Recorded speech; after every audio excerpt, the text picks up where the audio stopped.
Hello, and welcome back to another episode of Today from Yesterday. I'm your host, Dakota Lundeen, and today I want to talk about feral children.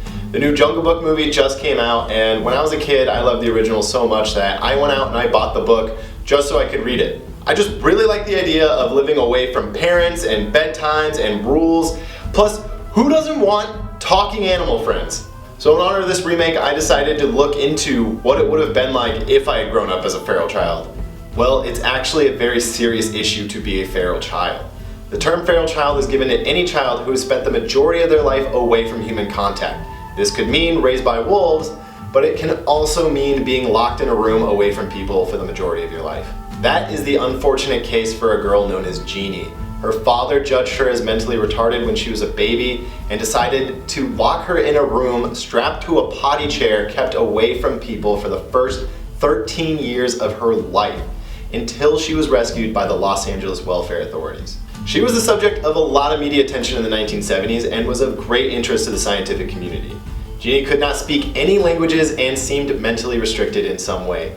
She was taken to a mental hospital where a team of scientists and doctors worked together in an attempt to teach her English. It's a terrible thing to be a feral child, as most are not able to reintegrate with society at all, or if they do, it is with extreme amounts of hard work. But despite their disabilities, they are able to provide the scientific community with a lot of unique opportunities for case studies. There's a disputed theory in developmental psychology called the critical period theory. It proposes that there are critical periods in a person's life in which they must learn a language.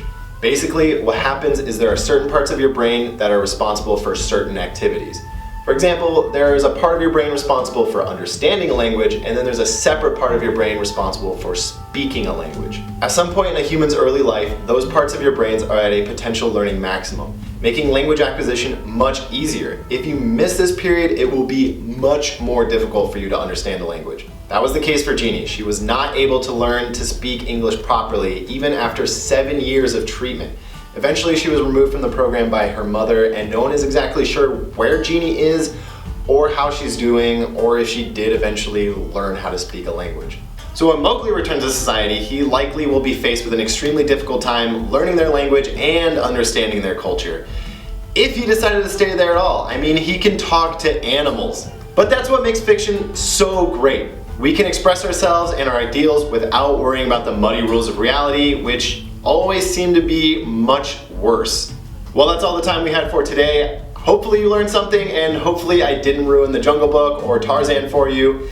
If I did, I'm sorry, but if you still learned something and had some fun watching, maybe you could hit that subscribe or like button for me. I'm a small outfit operating out of my garage, and I could use some encouragement. Thanks again, and I'll see you next time.